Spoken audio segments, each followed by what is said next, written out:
वंदे मातरम साथियों, आज हम आपके समक्ष चर्चा करेंगे सरस्वती शिशु मंदिर जैसे संस्कारित शिक्षा देने वाले विद्यालय के बारे में। हमारे साथ में है डॉक्टर अशोक त्रिपाठी जी। नमस्कार। बहुत बहुत अभिनंदन है। डॉक्टर साहब एनेस्थेसियोलॉजिस्ट हैं और माधव बाल कल्याण समिति के अध्यक्ष हैं।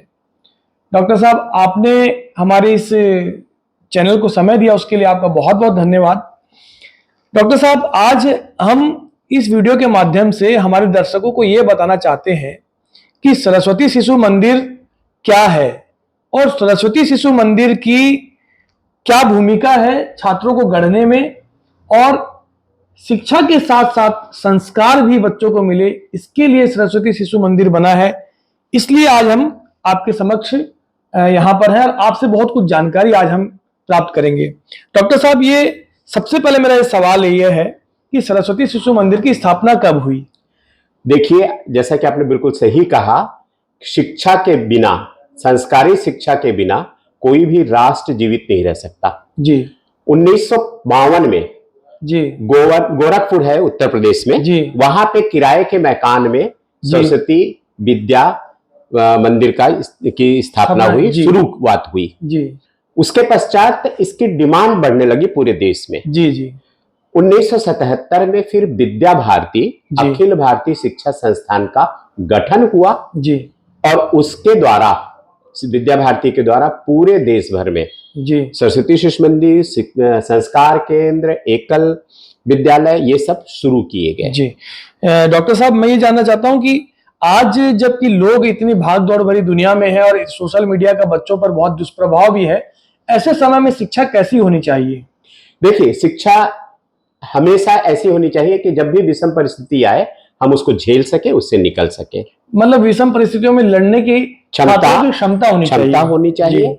और दूसरा, कभी भी कोई भी समस्या आए जी, तो उसका समाधान हम कैसे ढूंढ पाए, इसकी योग्यता होनी चाहिए। जी जी जी। और कभी भी किसी से वाद विवाद करते समय, बाकी समय में हम अपना धैर्य ना खोए। जी, ये शिक्षा हमारे विद्यालय में मिलती है। हाँ, कुल मिलाकर के संस्कारित शिक्षा।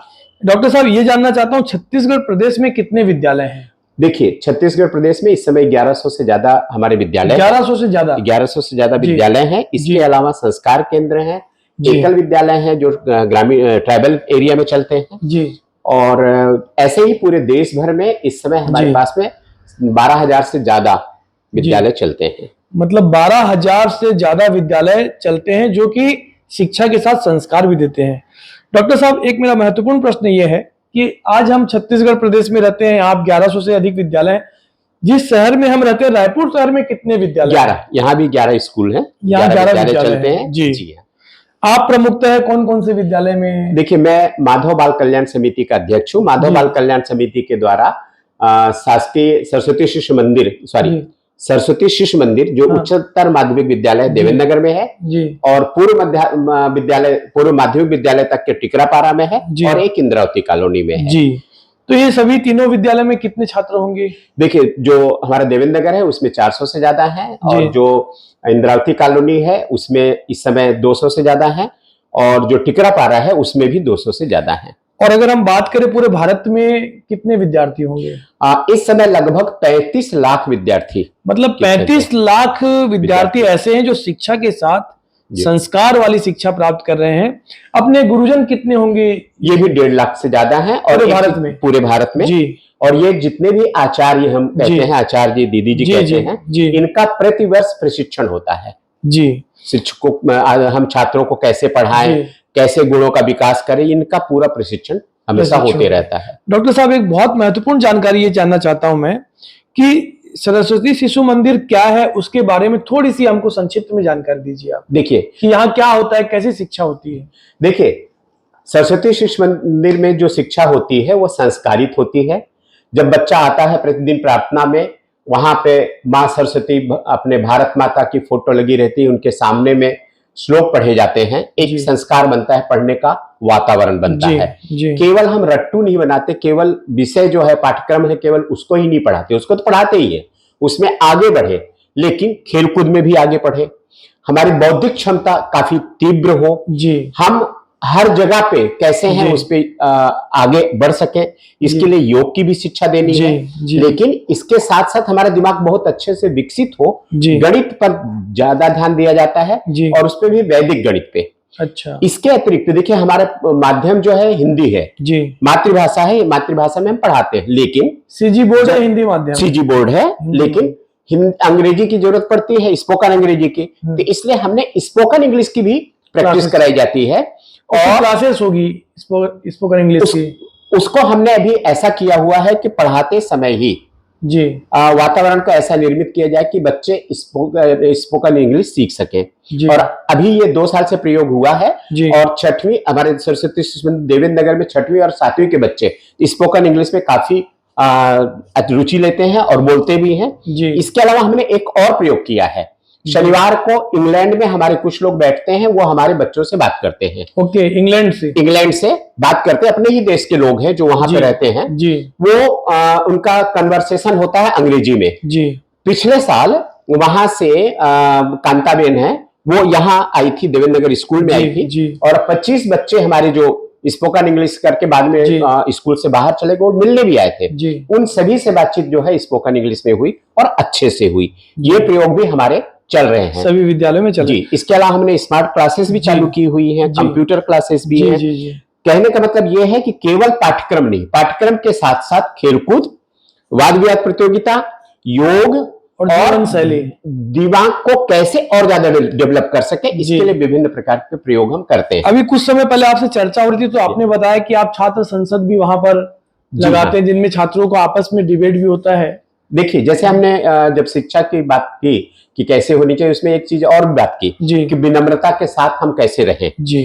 तो वाद विवाद प्रतियोगिता, छात्र संसद का स्वरूप ऐसा होता है कि एक हमारे अध्यक्ष छात्र संसद की सामने बैठती हैं और बाकी बच्चे आजू बाजू बैठ जाते हैं, उसमें छात्र परिषद के लोग भी होते हैं और वहां पे प्रश्न उठाए जाते हैं स्कूल की समस्याओं के बारे में, स्कूल की गतिविधि कैसे आगे बढ़ाई जाए और प्रदेश और राष्ट्र के बारे में भी। जी। तो इसके कारण लोगों को अपनी बात रखने का और उसका जवाब देने का और समाधान ढूंढने का, ये वहां पर उनको अवसर मिलता है। जी। डॉक्टर साहब, एक दो महत्वपूर्ण प्रश्न मेरे हैं कि इस विद्यालय में प्रवेश की पात्रता क्या है, कौन कौन यहाँ प्रवेश ले सकते हैं और इसकी फीस कितनी, न्यूनतम फीस कितनी रहती है और अधिकतम फीस कहाँ तक रहती है?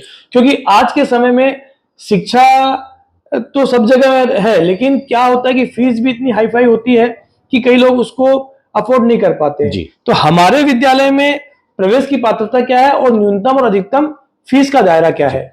मुख्य रूप से प्रवेश की पात्रता कोई भी बच्चा जो जिसकी 3 साल की आयु हो चुकी, वो हमारी शिशु वाटिका, शिशु भारती जिसको बोलते हैं, शिशु वाटिका, वहां पे शिशु भारती में एडमिशन लेता है और वहां से क्रमशः वो आगे बढ़ता जाता है। इसके अतिरिक्त किसी दूसरे विद्यालय में जब पढ़ रहे हो, वो किसी और क्लास में हमारे यहाँ आना चाहते हैं तो वो उनकी प्रवेश की सुविधा है। और प्रवेश के समय हम इस बात का जरूर ध्यान रखते हैं कि बच्चे की प्रकृति कैसी है, क्या है, और बाकी कोई भी बच्चा वो यहाँ पे एडमिशन ले सकता है। यहाँ पे आर्थिक रूप से सक्षम हो या असक्षम हो, जिनके आर्थिक रूप से जो लोग नहीं कर पाते, उनके लिए भी विशेष ध्यान रखा जाता है। जैसा कि आपने फीस का पूछा, हमारे नीचे स्तर की फीस जो है साल भर की 5,000 से लेकर के 12,000 रुपए तक के है। शुरुआती जो क्लासेस रहती है वहां वार्षिक 5,000 वार्षिक 5,000 और अधिकतम 12,000, अधिकतम 12,000 समथिंग है। वो 11th 12th वाले जो बच्चे आते हैं उसके बाद में। इसके अलावा इसमें एक चीज और हम आपको, जैसे आपने फीस की बात भी, आपको जानकर ताजुब होगा कि इतनी कम फीस भी लोगों के पास देने के लिए नहीं है। तो इसलिए हम समाज से भी अपील करते हैं कि अगर उनको ऐसा लगता है कि हम एक बच्चे को साल भर का पढ़ा सकते हैं तो 12,000 15,000 रुपए वो सहयोग कर सकते हैं। दूसरी बात है कि हमारे स्कूल 80G के अंतर्गत रजिस्टर्ड है, तो उसमें अगर टैक्स बेनिफिट भी कोई लेना चाहे वो कर सकता है। और ये समाज के सहयोग से स्कूल चलता है। हमारी डिपेंडेंसी जो है बच्चों पे नहीं है। ये मुख्य रूप से, इसलिए हम बच्चों को कम फीस में पढ़ाते हैं। तो हमारे साथ आज शामिल थे डॉक्टर अशोक त्रिपाठी जी, जिन्होंने बहुत अच्छी जानकारी सरस्वती शिशु मंदिर के बारे में दी। मैं आप सभी इस वीडियो को देखने वाले सज्जनों से निवेदन करूंगा कि ये वीडियो अधिक से अधिक उन लोगों तक शेयर करें जिनको सरस्वती शिशु मंदिर जैसी संस्कारवान विद्यालय में शिक्षा प्राप्त करनी हो।